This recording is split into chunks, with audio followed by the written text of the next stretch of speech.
নমস্কাৰ, সকলোকে মোৰ ইউটিউব চেনেললৈ স্বাগতম জনাইছোঁ। হয়, এটা নতুন এটা ন'টিচ পাব্লিছ কৰিছে। আপোনালোকে ইতিমধ্যে চাব পাৰিছে যে GT গ্ৰেজুৱেট টিচাৰ আৰু পষ্ট গ্ৰেজুৱেট টিচাৰৰ কাৰণে অসম গভৰ্ণমেণ্ট মানে আসাম হায়াৰ ছেকেণ্ডেৰী এডুকেশ্যন কাউন্সিলৰ পৰা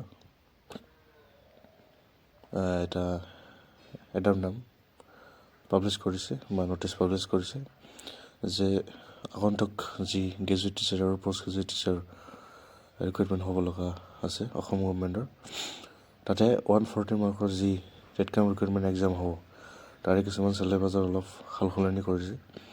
আপোনালোকে চাব পাৰিছে যে 140 মাৰ্কৰ 50 মাৰ্ক পেডাগজি আহিব, আছামিজ নিউজ পেপাৰ আহিব 35 আৰু তাতে সন্নিৱিষ্ট কৰিছে জেনেৰেল মেথামেটিক্সটো 10 ষ্টেণ্ডাৰ্ড হ'ব আৰু ইয়াতে 15 মাৰ্কৰ এটা মেথামেটিক্সৰ কুৱেশ্যন বা তাতে জেনেৰেল মেথামেটিক্সখিনি থাকিব আৰু আপোনাৰ জেনেৰেল ইংলিছ 30 মাৰ্কৰ আৰু জেনেৰেল ষ্টাডি আৰু কাৰেণ্ট এফেয়াৰ থাকিব 10 মাৰ্ক। তাতে মানে ইয়াৰ মানে যে আছামিজ নিউজ পেপাৰ যিটো 50 মাৰ্কৰ আছিলে আগতে চিলেবাছত, সেইখিনি অলপ সাল সলনি কৰি তাৰে 15 মাৰ্কছ 50ৰ 15 মাৰ্কখিনি জেনেৰেল মেথামেটিক্সত সন্নিৱিষ্ট কৰা হৈছে আৰু 35 মাৰ্কছ আছামিজ নিউজ পেপাৰ দিয়া হৈছে।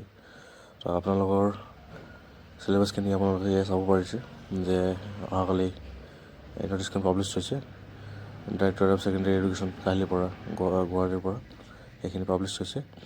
আপোনালোকে এয়া চাব পাৰিছে, গোটেই ডিটেইলছখিনি দিয়া আছে। তো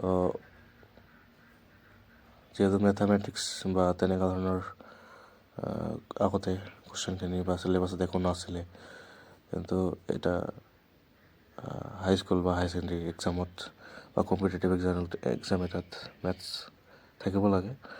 সেই হিচাপত হয়তো তেখেতসকলে বস্তুখিনি চাই চিতি তেখেতসকলে চিলেবাছখিনি অলপমান সাল সলনি কৰিছে আৰু মেথছটো সন্নিৱিষ্ট কৰিছে।